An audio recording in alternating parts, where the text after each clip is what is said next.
सो ये गाइस इसमें तुषार जोशी एंड आज बताऊंगा कैसे बनानी है आपको हुक में speed. So let's get started. तो आपको इंटरनेट पे लोग एक्सरसाइज तो बहुत बताते हैं हुक के बारे में, हुक में ऐसे कर लो, ऐसे स्पीड बढ़ेगी, ऐसे एक्सप्लोसिवनेस बढ़ेगी, ठीक है। आज एक मेन चीज़ पे बात करता हूँ, आज असली मुद्दे पे आपकी बात करता हूँ कि सच में आपको कैसे हुक में स्पीड बढ़ानी है, कैसे बढ़ेगी स्पीड आपकी हुक में, ठीक है। तो ये बहुत लोग मेरे से पूछते हैं एंड आज मैं उसका अच्छे से आपको ना प्रॉपरली जवाब दूंगा। कोई एक्सरसाइज नहीं बताऊंगा, एकदम रियल कॉन्सेप्ट पे जाऊंगा कि मतलब आखिर बढ़ती कैसे है हुक में स्पीड, ठीक है। टॉप रोल में तो बहुत लोग स्पीड मार लेते हैं, टॉप रोल में इजी रहता है, इसलिए इजी रहता है क्योंकि टॉप रोल में तो बस ऐसे ग्रिप खोलनी है, ग्रिप खोलने के बाद तो काफ़ी ज़्यादा जो अपोनेंट होता है वो एकदम अनस्टेबल हो जाता है, मतलब उसकी हाथ से यार रिस्ट निकल लेती है, रिस्ट चीज चल जाती है तो फिर ऐसे स्पीड चल जाती है, ठीक है। ऐसे रिस्ट खुल जाती है एंड स्पीड में हो जाता है। हाँ, अगर आपका ये चीज़ स्ट्रॉन्ग है तो आप ऐसे मार दोगे, ठीक है, वो अलग बात है, वो एकदम अलग बात है। अब हुक में क्या रहता है, हुक में हमें काफ़ी बेशुमार ताकत चाहिए होती है। पहले तो कंटेन करो, फिर कंटेन करने के बाद काफ़ी स्ट्रेंथ चाहिए होती है ऐसे बंदे के हाथ को दुम से मारने के लिए, ठीक है। इतनी स्पीड के लिए आपको बहुत ज़्यादा मतलब ताकत चाहिए होती है, ठीक है। तो एक एग्जांपल से बताता हूँ, ठीक है। अभी आपको जवाब मिल जाएगा कि कैसे आपको अपनी स्पीड बढ़ानी हुक में। एक सवाल पूछूंगा, एक एग्जांपल ले रहा हूँ, ठीक है। आपके दो मैच होते हैं, ठीक है, दो मैच होते हैं आपके जब आप कॉम्पिटिशन में जाते हो। एक मैच होता है आपका डेवॉन लेरेट से, जो बेस्ट प्लेयर है आर्म रेसलिंग में, ठीक है। मान लो हो जाता है, वो है ऐसे तो बड़ा मुश्किल है उनसे मैच करना। अगर आपका उनसे मैच होता है एंड आप हुकर हो, क्या आप उन्हें स्पीड मार पाओगे? अरे नहीं मार पाओगे, क्योंकि उनकी स्ट्रेंथ इतनी ज़्यादा है शायद आप उनको कब भी नहीं कर पाओगे। वही अगर एक 5 साल का बच्चा है, आपका मैच उससे होता है, आप उसके हाथ को कब करके बहुत जल्दी मार दोगे। इससे क्या आपको कुछ समझ आया? इससे आपको ये समझ आया कि अगर आपकी स्ट्रेंथ बच्चे पे ज़्यादा है, आपके अगर बच्चे पे आपकी ऑफकोर्स ये बात बच्चे से ज़्यादा तो स्ट्रेंथ होगी ना, 5 साल के बच्चे से ज़्यादा स्ट्रेंथ होगी, तो तभी आपने स्पीड मार दी, है ना। बट डेवॉन लेरेट के सामने आप क्यों नहीं मार पाओगे? इसलिए नहीं मार पाओगे क्योंकि उनमें आपसे ज़्यादा स्ट्रेंथ है। यही चीज़ रहती है। देखो स्पीड, ऐसा अब लोग कहते हैं यार स्पीड कैसे बढ़ाऊं, स्पीड कैसे बढ़ाऊं। स्पीड तो तब आएगी जब आप में स्ट्रेंथ होगी उतनी स्पीड मारने के लिए, एंड हुक में आपको स्ट्रेंथ बड़ी चाहिए होती है। पहला पॉइंट था ये, ठीक है। तो हुक में स्पीड चाहिए तो स्ट्रेंथ बढ़ाओ हुक में ही, उसकी एक्सरसाइज बताऊंगा बाद में, ठीक है। तो समझे, मतलब स्पीड इक्वल्स टू स्ट्रेंथ। अगर आप में इतनी स्ट्रेंथ है कि आप बंदे को कब भी कर पा रहे हो एंड आपका साइड प्रेशर उससे ज़्यादा है, तो सीधी सी बात है आप ऐसे करके दम मार दोगे। जैसे ही आपने हमारे इंडिया में नेशनल प्लेयर देखे जो हुकर है ऐसे स्पीड मारते हैं, आपने देखा होगा हुक में। बहुत रेयर होता है हुक में स्पीड मारना, क्योंकि वो बहुत ही ज़्यादा ताकत होती है, टॉप रोल में लग जाती है, जैसा मैंने बताया। तो एक चीज़ आपको समझ आ गई होगी कि अगर स्ट्रेंथ कम है तो आप अपने अपोनेंट को हुक भी नहीं मार पाओगे, समझे।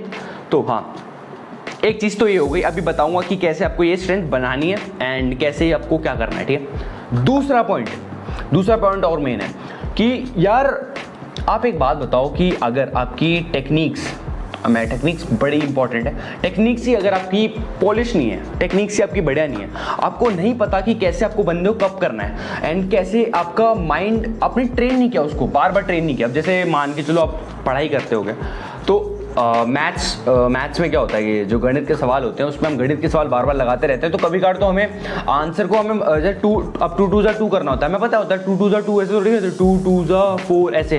तो यही चीज़ यहाँ पे होती है, टेक्निक में भी ये चीज़ होती है। अगर आपने टेक्निक को बार बार प्रैक्टिस करा है, अगर आपने अपनी हुक की टेक्निक को बार बार प्रैक्टिस करा है, आपने उसको पॉलिश करा है, उसको बार बार आपने लगाया है, आपने अपने दोस्त के साथ हुक की स्पीड लगाई है, टेक्निक पे काम किया है, तो क्यों नहीं स्पीड लगेगी ऑफकोर्स लगेगी। तो स्पीड लगाने में दूसरा जो मेन फैक्टर रहता है वो आपकी टेक्निक रहता है, ठीक है। टेक्निक अगर आपकी पॉलिश है, अगर आपने बार बार प्रैक्टिस करी है कि ऐसे कब करना है, ऐसे बंदे का हाथ को मारना है, ऐसे कब करना है, ऐसे, ये चीज़ को बार बार अपने माइंड में इतना बिठा लिया है कि गो होते ही आपने एकदम दुम से ऐसे बंदे को लेके ऐसे करके कब करते ही अपने ऐसे साइड पे से मारा है, ये आपकी टेक्निक है। ये आपका वो नहीं है कि यार पहले दिन आपने हुक सीख लिया, नहीं, टेक्निक ऐसी नहीं बन जाती, ये बार बार प्रैक्टिस करनी होती है। जैसे ब्रूस ली की लाइन है कि मैं उस बंदे से नहीं डरता जिससे 1000 मूव सीखे, मैं उस बंदे से डरता हूँ उसने एक मूव को 1000 बार प्रैक्टिस करी है, ठीक है। हिंदी में बताया मैंने, बट इंग्लिश में इसका वो है। हाँ, तो यही चीज़ रहती है। एक मूव आपका हुक अगर आपने प्रैक्टिस करी है, टेक्निक लगाई है, तो वो आपको ईजी रहेगा, तभी आप स्पीड मार पाओगे, ठीक है। लोग जो मेरे से पूछते हैं ना स्पीड कैसे बढ़ानी है हुक में, ऐसे बढ़ानी है, ठीक है। एंड इसी में, इस टेक्निक में मैंने एक पॉइंट और बना दिया था, जो आपका रिएक्शन टाइम, ठीक है। अगर आपने उस चीज़ को, टेक्निक को पॉलिश करा एंड आपने बार बार प्रैक्टिस करी है, तो आपका ऑफकोर्स सी बात है कि आपका रिएक्शन टाइम बहुत ज़्यादा बढ़ जाएगा। ठीक है। जब रेफरी गो बोलता है, रेफरी का गो निकलते ही, उसके मुंह से गो निकलते ही, रेडी एंड गो बोलता है रेफरी, उसके गो निकलते ही एंड अपोनेंट के माइंड में जब वो सोचे कि यार अब मैच खेलना है, उसके पहले मतलब जब तक वो सोचे ना मैच शुरू होने वाला है, उसको तुरंत ही आप पिन कर दो। क्यों नहीं लगेगी स्पीड? लगेगी। रिएक्शन टाइम पे काम करो, इसका ये मतलब था कि आपको गो इतना प्रैक्टिस करना है, प्रैक्टिस सेशन में आपको हुक लगाना है, स्ट्रेंथ पे तो मैंने क्या क्या बोला, स्ट्रेंथ पे काम करना है, आपको गो पे काम करना है, रिएक्शन टाइम पे काम करना है, आपको अपनी जो मैंने टेक्निक बताई, टेक्निक को पॉलिश करो। ऐसा नहीं कि यार आप टॉप रोल के प्लेयर थे, आप टॉप रोल भी खेलते हो, हुक भी खेलते हो, तो ये नहीं है आपको, अगर आप हुक के प्लेयर हो तो हुक को ऐसा नहीं होता, कुछ लोग क्या करते हैं ना, यार आज प्रेस पसंद आ गया प्रेस भी कर रहे हैं, बट वो ऐसा नहीं है कि बार बार यार आप टेक्निक को स्विच कर रहे हो, ये टेक्निक वो टेक्निक, एक टेक्निक बनाओ, उसको मास्टर करो। स्पीड हर चीज़ में लग जाती है, स्पीड टॉप रोल में लग जाती है, टॉप रोल का बेस्ट प्लेयर टॉप रोल में स्पीड मारता है, प्रेस का बेस्ट प्लेयर प्रेस में स्पीड मारता है, हुक का बेस्ट प्लेयर हुक में मारता है, किंग मूव में स्पीड लगती नहीं, बट मैं एग्जाम्पल के लिए बोल रहा था। तो यही चीज़ है, अपनी टेक्निक लो, उसको प्रैक्टिस करो, 1000 बार प्रैक्टिस करो, और क्यों नहीं आएगी स्पीड? ठीक है, आएगी, बिल्कुल आएगी। तो यही चीज़ थी। मैंने आपको 3 पॉइंट बताए। सबसे पहले मैंने आपको स्ट्रेंथ बताई, कितना एक तगड़ा एग्जांपल दिया मैंने, आई होप समझ आया होगा, डेमोन यूनाइटेड बच्चा वाला। अगर आपकी स्ट्रेंथ ज़्यादा होगी, सीधी सी बात है, आपने जब बच्चे के हाथ को, ऐसा तो नहीं है ना कि स्पीड कोई आपको दिमाग में डालेगा। अब एक चीज़ है, इस पर मैं फिर आता हूँ कि बचपन में ऐसा तो नहीं था ना कि चलने की प्रैक्टिस अलग करी थी, दौड़ने की प्रैक्टिस अलग करी थी, बस स्पीड जो आपकी दौड़ने की स्पीड थी वो स्पीड ही बढ़ाई होगी ना, स्पीड जैसा कुछ होता ही नहीं, एक्सप्लोसिवनेस सब में होती है, बस उस पर काम करना होता है। अब मैं टॉप रोल मार लूँगा 1 सेकेंड में, कोई अच्छा प्लेयर होगा वो आधे सेकंड में मार लेगा, बंदे को खत्म कर देगा। मतलब मैं 1 सेकंड लगेगा मेरे को टॉप रोल मारने में, कोई आधा लेगा, कोई 0.2 भी लेगा। अब एक तगड़ा प्लेयर है, इंटरनेशनल इसकी रील आती रहती है, वो ऐसे मार देता है, एकदम दम मार देता है, उसकी अलग स्पीड है, उसने और तगड़ी प्रैक्टिस करी है, वो हमसे कई ज़्यादा ऊपर है, उन्होंने टेंडन ऐसे डेवलप करे, टेंडन पे काम करो, है। तो यही चीज़ है। तो 3 पॉइंट थे, स्ट्रेंथ पे काम करो, टेक्निक पे काम करो, रिएक्शन टाइम पे काम करो, अपना स्पीड आएगी, क्यों नहीं आएगी? हर चीज़ में आएगी, ये सिर्फ हुक के लिए नहीं है, ठीक है। तो हाँ, अब आती है मेन चीज़ कि यार ये सब तो ठीक है, अब काम कैसे करना है, एग्जीक्यूट कैसे करना है, कैसे आपको स्पीड बढ़ानी है, इसके 2-3 टेक्निक है। पहला तो है पुली। तो ये जो पुली है, इस पुली पे क्या करना है? अगर आपका पुली है, देखो सबका समाधान लाऊंगा, जिसका पुली है उसके लिए पहले बता रहा हूँ। देखो, अगर आपका पुली है, ठीक है, कुछ नहीं करना है, ऐसे आपको वेट लगाना है, ठीक है। एंड पुली पे आपको कुछ नहीं, जैसे मैंने जिम में भी, मैं आपको काफ़ी ज़्यादा लोग रील भी डालते हैं, बहुत सारे लोग रील डालते हैं, वैसे ही आपको प्रैक्टिस करनी है, ठीक है। ऐसे आप तो कुछ नहीं, अगर आपका पुली है तो पुली पे ऐसे आप फैट ग्रिप खरीद सकते हो, ठीक है। एंड एक फैट ग्रिप से बहुत काम चल जाता है, इसी पे आप हज़ारों एक्सरसाइज लगा सकते हो, ऐसे आएगी वीडियो आएगी। तो फैट ग्रिप लेना है, पुली है अगर आपके पास घर पे है या जिम में है आपके पास पुली, तो फैट ग्रिप लगा के कुछ नहीं, ऐसे कंटेन करो, ठीक है, एंड प्रैक्टिस करो, ऐसे वेट बढ़ाते रहो, पहले 5 से शुरू करो। एंड ये, और यार ये जो आपकी पुली पे एक्सरसाइज होती है ना, इसको थोड़ा संभल के करना, क्योंकि धीरे धीरे वेट बढ़ाओ, वार्म अप करके करना।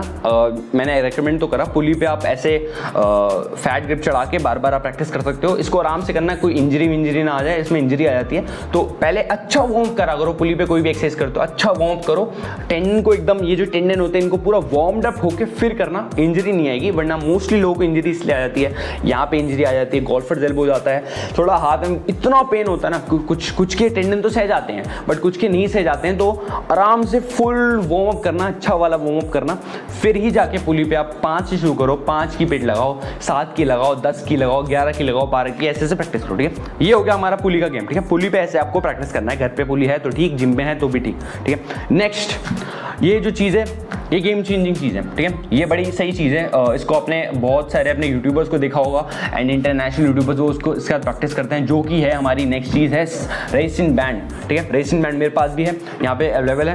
तो रेसिंग बैंड के साथ प्रैक्टिस करना वन ऑफ द बेस्ट चीज़ क्यों है, क्योंकि ये हमारा रेसिंग को ना काफ़ी ज़्यादा इस चीज़ से आप रेसिंग एकदम मतलब कैलकुलेटेड रहता है। कैलकुलेटेड का क्या मतलब है कि मतलब यार ये ना रेसिंग एक ऐसे वे में पुट करता है कि हमारी इससे स्पीड अच्छी खासी बढ़ती है। हर स्पोर्ट में यार रेसिंग बैंड का यूज़ होता है, बॉडी बिल्डिंग से लेके आपका आर्म रेसलिंग में भी अब तो यूज़ का नाम सिखा रहे हैं। तो यार रेसिंग बैंड अच्छी चीज़ है, आप ले सकते हो रेसिंग बैंड अगर आपके डीकैथलॉन स्टोर या कोई भी स्टोर पे है तो। हाँ, डीकैथलॉन वाले से स्पॉन्सर्ड नहीं है, इतने अच्छे दिन भी नहीं है तो। हाँ, तो ऐसे आपको लेना है रेसिन बैंड, ठीक है। आपको यहाँ पे अटका लेना है, जैसे साइड में अटका लेते हैं, ठीक है। अटकाने के लिए कुछ नहीं करना, यहाँ पे फंसा सकते हो, ठीक है।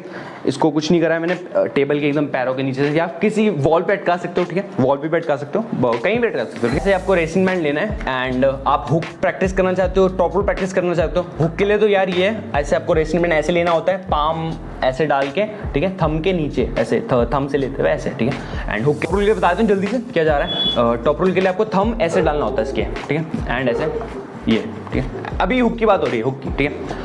तो हुक के लिए आपको ऐसे लेना है एंड कप करके प्रैक्टिस करनी है। देखो इससे क्या होगा कि पहले तो आप इसके साथ अपनी टेक्निक पॉलिश कर सकते हो। दूसरा, आपके टेंडन काफ़ी ज़्यादा स्ट्रांग होंगे हाथ के, ठीक है। टेंडन में बार बार खिंचाव आएगा जब ये रेजिस्टेंस इसका यहाँ पे कुछ नहीं है, यहाँ पे ज़्यादा होगा, फिर यहाँ से वापस कम होता रहेगा, ठीक है। तो इससे टेंडन आपके ट्रेन होंगे, अच्छे से टेंडन ट्रेन होंगे, पहली बात तो। दूसरी बात तो इससे क्या होगा कि यार आपकी टेक्निक पॉलिश होगी। तीसरा, इसको जब भी करो, रेसिन बैंड को कभी भी यूज़ करो ऐसे हुक के लिए या टॉप रूल के लिए, तो एकदम माइंड में ना अपोनेंट का हाथ फील करके, मैच वाला फील लेके गो प्रैक्टिस कर सकते हो, ठीक है। इससे कुछ नहीं होगा, आपका टेक्निक पॉलिश होगी, जैसा मैंने बताया, रिएक्शन टाइम बढ़ेगा, स्ट्रेंथ भी बढ़ेगी आपकी, ठीक है। स्ट्रेंथ बढ़ेगी स्पेसिफिकली आपकी टेक्निक में ही, ठीक है। टेक्निक में ही आपकी स्ट्रेंथ बढ़ेगी, ठीक है। ये था आपका, एक तो मैंने आपको पुली पे बताया, एक मैंने आपको ऐसे बताया। तीसरी चीज़ आप क्या कर सकते हो, अगर आपके पास ये दोनों नहीं है तो यार मैं रेकमेंड करूँगा कि अगर आप रेसिन बैंड ले सकते हो ना, अच्छा इन्वेस्टमेंट है। अगर आप जिम भी नहीं जाते एंड घर पे करते हो तो रेसिन बैंड लेना एक अच्छा इन्वेस्टमेंट है मेरे हिसाब से, ठीक है। इसके बारे में अगर आपको चाहिए तो वीडियो बना दूंगा रेसिन बैंड के बारे में, क्या क्या फ़ायदे हैं इसके, अच्छे से वीडियो बना दूंगा, ठीक है। बट हाँ, एक अच्छा इन्वेस्टमेंट है। एंड अगर आपका नहीं है तो यार इसके अलावा तो अब फिर आप घर पे ही आप हुक प्रैक्टिस कर सकते हो, आप कपिंग की प्रैक्टिस कर सकते हो। एंड किसी फ्रेंड एक बेस्ट चीज़ रहेगा। फ्रेंड का यूज़ हाथ का, जिसके हाथ आप प्रैक्टिस करते हो, तो जिसके हाथ आप प्रैक्टिस करते हो उसका हाथ आप यूज़ कर सकते हो ऐसे अपनी टेक्निक को पॉलिश करने के लिए, स्ट्रेंथ बढ़ाने के लिए। ये वो भी ठीक तरीका है। बट हाँ, अगर आपको स्पीड बढ़ानी है तो रेसिन बैंड एक बेस्ट चीज़ है, क्योंकि जो मेरा दोस्त है वो हॉकी खेलता है, उसकी स्पीड ही लाजवाब है। और उसने बहुत काम किया अपनी स्पीड पे। वो आता है इस वीडियो पे बट नहीं आ पाया, बट कोई नहीं, तो मैं दिखाता कि कैसे उसने वर्क करा है। बट हाँ, मुझे भी पता है तो मैं बता सकता हूँ आपको। तो रेसिन बैंड उसने लिया था, वो भी ज़्यादा इक्विपमेंट यूज़ नहीं करता, बिल्कुल भी कोई इक्विपमेंट यूज़ नहीं करता, वो रेसिन बैंड यूज़ करता है। एंड रेसिन बैंड एक जादू चीज़ है, अगर आप इसको अगर इन्वेस्टमेंट कर सको और कुछ नहीं, अपनी टेक्निक प्रैक्टिस करनी है एंड हाँ, आपका काम हो जाएगा। तो आज मैंने आपको बताया, सबसे पहले तो फैक्टर्स बताए कि 3 फैक्टर मैंने आपको बताया, स्ट्रेंथ है, टेक्निक है एंड रिएक्शन टाइम। दूसरा मैंने आपको चीज़ बताई कि कैसे आप पुली का यूज़ करके एंड अपना बाकी रेसिन बैंड से स्पीड बढ़ा सकते हो। ये स्पीड बढ़ाने का था, टेक्निक को पॉलिश करने के लिए चीज़ें थी। और हाँ, बेसिकली आपको दूसरी तो पहले तो हुक स्ट्रॉन्ग करो। जिस दिन आपका हुक स्ट्रॉन्ग होगा उस दिन स्पीड अपने आप लगेगी। एंड हाँ, स्पीड भी प्रैक्टिस करनी पड़ती है, बट हाँ, स्ट्रेंथ बहुत ज़्यादा मैटर करती है। जैसा मैंने आपको स्टार्टिंग में एग्जांपल बताया, जैसे मैंने आपको डेवॉन राइट और बच्चे का एग्जांपल दिया कि अगर आपका एक मैच डेवॉन राइट के साथ हो, एक बच्चे के साथ हो, तो बच्चे का स्पीड ऑफकोर्स ही बात है लगेगी, क्योंकि आपकी स्ट्रेंथ ज़्यादा है ना बच्चे से, तो सीधी बात है डेवॉन राइट के सामने क्यों नहीं लगेगी। डेवॉन राइट के सामने इसलिए लगेगी क्योंकि डेवॉन लैरेट स्ट्रेंथ वाइज से ज़्यादा तो नहीं लगेगी, उल्टा वो आपको स्पीड मार के चल जाएंगे। तो यही चीज़ है। तो हाँ, बट स्पीड ही हर चीज़ नहीं होती। अगर आप किसी को रोकना चाहते हो, जैसे एक बंदा पूछ रहा है कोई स्पीड मारता है तो उसको रोकना कैसे है, तो रोकने के लिए कुछ नहीं, रोकने के लिए आपका होल्ड अच्छा होना चाहिए। आप पे अगर स्ट्रेंथ ज़्यादा होगी, आप उसका रोक भी लोगे, आप उस पर स्पीड ही मार दोगे, तो रिएक्शन है ना, किसी की स्पीड रोकने के लिए आपको रिएक्शन टाइम भी अच्छा होना चाहिए। तो मैंने आपको काउंटर ही बता दिया, हुक का काउंटर क्या है, हुक की स्पीड का काउंटर और टॉप रोल की स्पीड का काउंटर ये है कि अगर आपका स्ट्रेंथ ज़्यादा है, अगर आपका रिएक्शन टाइम ज़्यादा है, मतलब अगर गो होते ही रेफरी ने गो बोला, उसने स्पीड मार दी आपकी, तो इसका ये मतलब है कि आप में या तो स्ट्रेंथ की कमी थी या तो आप फोकस नहीं थे, ठीक है। अगर आपका ध्यान होता गो पे, पकड़ लेते उसका हाथ, पकड़ लेते, वो स्पीड ही मार पाता, खत्म। तो यही था कुछ चीज़ें मैंने आपको, आई होप कि कुछ काम आती हो मेरी वीडियो आपके, और कुछ अगर आपको हेल्पफुल लगे तो यार लाइक मार देना। तो यही था आज का एक, मैंने आपको अच्छे से ट्राई करा कि एक्सप्लेन कर पाऊँ कि कैसे आप हुक में स्पीड बढ़ा सकते हो, क्या क्या फैक्टर होते हैं। आई होप कि जो वीडियो थी वो सेटिस्फैक्ट्री थी, आपको आंसर मिले हो आपके कुछ। तो यही था आज का वीडियो। सो दिस मी तुषार जोशी, आता रहूँगा ऐसी वीडियो के साथ। कैमरा पे दिवेश, जय हिंद।